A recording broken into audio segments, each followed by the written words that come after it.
Streams.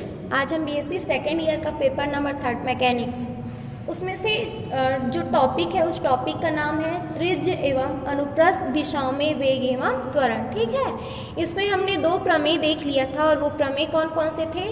त्रिज्य वेग एवं अनुप्रस्थ वेग के लिए व्यंजक, वैसे ही त्रिज्य त्वरण और अनुप्रस्थ त्वरण के लिए व्यंजक देखा था हमने। ठीक है, आज उसी से आगे हम उसमें से कुछ क्वेश्चंस करते हैं और उन क्वेश्चंस को करने के लिए ये जो यहाँ पे फॉर्मूलेज लिखे गए हैं वो हमको हेल्प करेंगे। ठीक है, तो फॉर्मूलेज कौन कौन से हैं? पहला है कोणीय वेग डी थीटा अपॉन में डी टी, इसको हम किस तरह से लिख सकते हैं? थीटा डॉट के फॉर्म में। ओके, कोणीय त्वरण डी स्क्वायर थीटा अपॉन में D T square is equal to हम इसको लिख सकते हैं थीटा डबल डॉट। ठीक है, वैसे ही जो हमने प्रमेय पढ़े दो प्रमेय, उन्हीं का जो व्यंजक आया था उसको हमने यहाँ पे लिखा है। त्रिज्य वेग एवं अनुप्रस्थ वेग किसके लिए निकाला था? हमने ध्रुवांतर रेखा के अनुदिश निकाला था और वो क्या आया था? डी आर अपॉन में डी टी, इसको हम लिख सकते हैं आर थीटा। वैसे अनुप्रस्थ वेग के लिए आर डी थीटा अपॉन में D t is equal to हम लिख सकते हैं इसको आर थीटा डॉट। ठीक है, दूसरा था हमारा जो दूसरा प्रमेय था उसको हमने लंब रूप दिशा के अनुदिश निकाला था, त्रिज्य त्वरण और अनुप्रस्थ त्वरण। ठीक, उसका जो व्यंजक है उसको हमने यहाँ पे लिखा है। तो व्यंजक क्या है त्रिज्य त्वरण का? डी स्क्वायर आर अपॉन में D T square minus R D theta upon में डी टी होल स्क्वायर, इसको हम इस तरह से भी लिख सकते हैं R double dot minus R theta dot square. अनुप्रस्थ त्वरण R D square theta upon में D T square plus 2d r upon में डी टी इंटू में डी थीटा अपॉन में डी टी, इसको हम और किस तरह से लिख सकते हैं? R theta double dot plus 2r dot theta dot. ठीक है, तो ये जो भी फॉर्मूलेज है वो अभी क्वेश्चन में सॉल्व यूज होने वाले हैं। ठीक है, तो आगे देखते हैं क्वेश्चंस।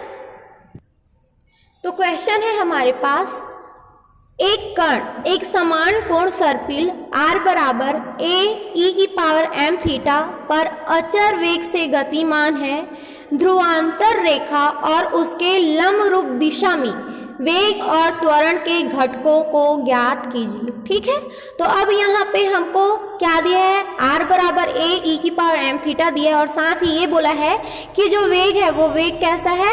अचर है। ठीक, और हमको क्या क्या निकालना है? ध्रुवांतर रेखा में वेग और त्वरण निकालना है, वैसे ही उसके लंब रूप दिशा में वेग और त्वरण निकालना है। ठीक है, तो ध्रुवांतर रेखा में वेग निकाला जाता है और लंब रूप में क्या निकाला जाता है? त्वरण। ठीक है, तो उसके लिए आगे देखते हैं सॉल्यूशन।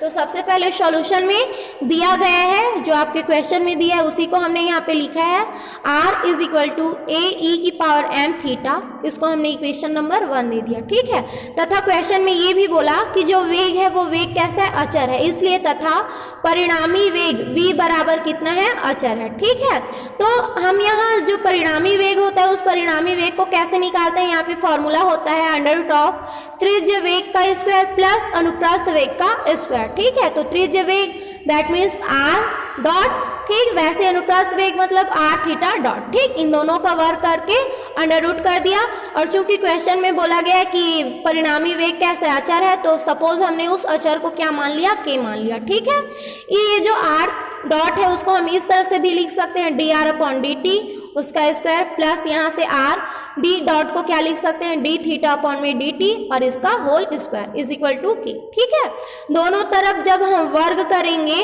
तो यहाँ हमारे पास क्या हो जाएगा? D r upon d T whole square plus r D theta upon d T whole square is equal to k square. यहाँ से जो रूट है वो हट जाएगा। ठीक, इसको हम ले लेते हैं इक्वेशन नंबर 2। अब यहाँ पे हमको इनकी वैल्यू फाइंड करनी है, तो इसकी वैल्यू फाइंड करने के लिए हमको किसकी जरूरत पड़ेगी? इक्वेशन नंबर 1 की जरूरत पड़ेगी। तो हम इक्वेशन नंबर 1 से आगे बढ़ते हैं। यहाँ r is equal to a e की पावर m थीटा है, तो सबसे पहले हम क्या निकालते हैं? D r upon d t निकालते हैं। तो ये जो इक्वेशन है हम उसको t के रिस्पेक्ट में क्या कर देते हैं? डिफरेंशिएशन कर देते हैं। ठीक है, तो ये हो जाएगा a e की पावर m थीटा है। ठीक, m सामने आ जाएगा तो ये हो गया a m e की पावर m थीटा और साथ में d थीटा अपॉन में dt। ठीक है, इसको हम इस तरह से भी लिख सकते हैं a e की पावर m थीटा और यहाँ जो m है उसको अलग से लिख लिए m d थीटा अपॉन में dt।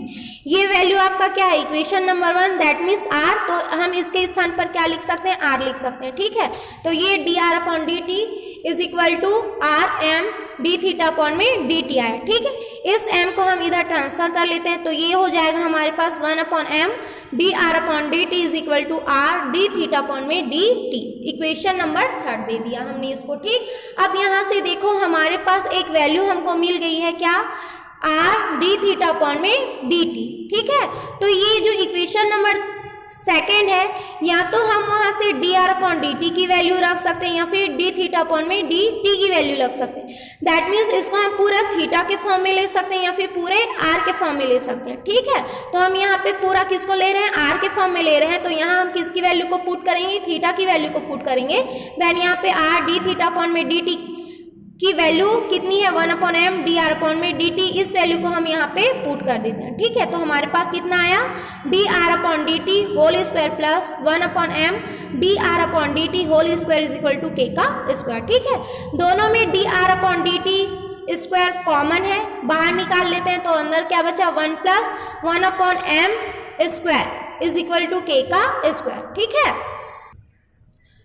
कॉमन निकालने के बाद हम इस ब्रैकेट को ओपन करेंगे तो ये क्या हो जाएगा, 1 अपॉन एम का स्क्वायर हो जाएगा। ठीक, इस एम स्क्वायर का मल्टीप्लीकेशन हम अगर इस एम 1 के साथ करते हैं तो हमको क्या मिलेगा, d r upon d T whole square into में एम स्क्वायर प्लस 1 अपॉन में m square is equal to k का स्क्वायर। ठीक है, ये जो m square plus 1 upon m square है हम उसको इधर ट्रांसफर कर लेते हैं तो हमारे पास आएगा d r upon d T whole square is equal to k square m square upon में क्या हो जाएगा, एम स्क्वायर प्लस 1। ठीक है, यहाँ जो स्क्वायर है उस स्क्वायर को हटाएंगे तो इधर अंडर रूट लग जाएगा, तो ये हो जाएगा d r upon d t is equal to under root of k square m square upon में एम स्क्वायर प्लस 1। ठीक है, दोनों स्क्वायर में है तो यहाँ से के एम निकल जाएगा। ठीक, तो हमारे पास क्या बचेगा, d r upon d t is equal to k m, root से बाहर हो गया, अपॉन में under root of m square plus 1। ठीक, अगर हम यहाँ से d square are upon d T square निकालते हैं तो यहाँ कहीं पर भी आर नहीं है तो इसकी वैल्यू क्या हो जाएगी, हमको 0 मिल जाएगी। ओके, देन समीकरण 3 से, समीकरण 3 हमारा क्या था, 1 upon m d r upon d t is equal to r D theta upon में डी टी। ठीक, तो यहाँ से अब हम किसकी वैल्यू निकाल सकते हैं, यहाँ देखो D r upon d t की वैल्यू हमने निकाल रखा, इस वैल्यू को हम कहाँ पे पुट करते हैं, इस समीकरण 3 में पुट करते हैं। ठीक है, तो ये हो जाएगा 1 upon m d r upon d t की वैल्यू कितनी है, ये इस वैल्यू को हमने समीकरण 3 में पुट कर दिया, is equal to r D theta upon में डी टी।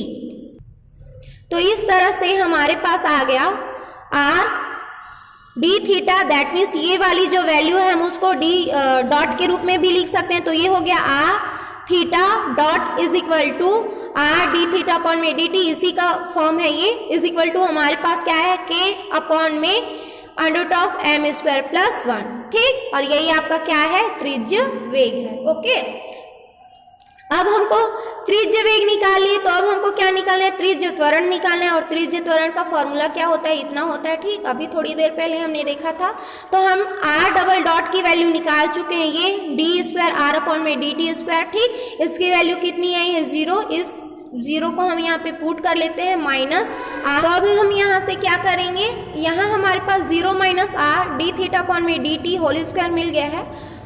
हमारे पास जो वैल्यू आई है वो कितनी आई है, आर डी थीटा अपॉन में डी टी की वैल्यू आई है। ठीक है, तो इस वैल्यू को लाने के लिए हम क्या करते हैं, इसमें 1 अपॉन आर का मल्टीप्लीकेशन कर देते हैं। ठीक है, देन ये हो जाएगा 1 अपॉन आर, यहाँ से आर, ठीक, स्क्वायर है, बाहर निकालेंगे तो वापस से हमको आर ही मिल जाएगा। ठीक, तो डी थीटा अपॉन में डी टी होल स्क्वायर, इसकी वैल्यू हम फाइंड कर चुके हैं। ठीक, तो कितना आया है यहाँ इस समीकरण से, तो इस समीकरण की वैल्यू हम यहाँ पे पुट कर देते हैं, तो ये हमारे पास आ जाएगा 1 upon r D theta upon में डी टी की वैल्यू हम यहाँ से पुट कर दिए, के अपॉन में under root of m square plus 1 और पूरे का स्क्वायर। ठीक है, यहाँ ये हो जाएगा माइनस 1 अपॉन आर, ये के स्क्वायर यहाँ से रूट हट जाएगा, एम स्क्वायर प्लस 1 हो जाएगा। ठीक है, देन इस तरह से हमारे पास जो वैल्यू मिली वो क्या है, माइनस के स्क्वायर अपॉन में आर इंटू में एम स्क्वायर प्लस 1। हमने अनुप्रस्थ त्वरण, हमने त्रिज्य त्वरण निकाल ली है। अब क्या निकालते हैं, अनुप्रस्थ त्वरण निकालते हैं, क्योंकि क्वेश्चन में त्रिज्य त्वरण और अनुप्रस्थ त्वरण ही निकालने को बोला था। ठीक है, देन अनुप्रस्थ त्वरण का फॉर्म क्या होता है, 1 upon r D upon d T R square D theta upon में डी टी। ठीक है, तो यहाँ से जो वैल्यू आई है हमारे पास R square D theta upon में डी टी, इस वैल्यू को यहाँ पे पुट कर देते हैं। चूंकि हम क्या जानते हैं, आर डी थीटा अपॉन में डी टी की वैल्यू आई थी, तो हम यहाँ जो भी वैल्यू है उसको किस तरह से लिख सकते हैं, यहाँ हम इसको लिख सकते हैं, ये वाली जो वैल्यू है उसको 1 upon r d by d t, ये हो जाएगा r into r D theta upon में डी टी। ठीक है, हमको इतनी की वैल्यू पता है, कितनी है 1 upon r d by d t, ये हो जाएगा आर, इसकी वैल्यू हमारे पास आई थी के अपॉन में under root of m square plus 1 आया था। ठीक है, तो इस तरह से हमको वैल्यू क्या मिल गई 1 upon r d by d t, ये हो गया के आर अपॉन में under root of m square plus 1। ठीक है, ये इतनी वैल्यू आई। ठीक, अब क्या करते हैं हम इसको लिख सकते हैं, यहाँ पे जो d बाई डी टी आया है, ठीक, उसको ये तो पूरा कांस्टेंट हो गया। ठीक है, तो ये हो जाएगा 1 अपॉन आर, ये जो कांस्टेंट था बाहर निकाल दिया। ठीक है, डिफरेंशिएशन किसका हुआ है, आर का, तो यहाँ पे डी आर अपॉन में डी टी। ठीक है, तो इस तरह से हमारे पास आ गया 1 upon r k under of m square plus 1।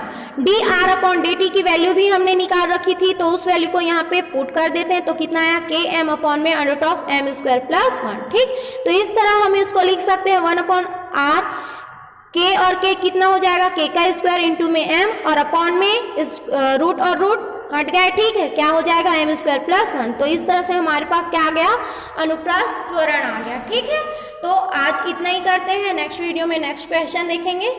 Thank you student.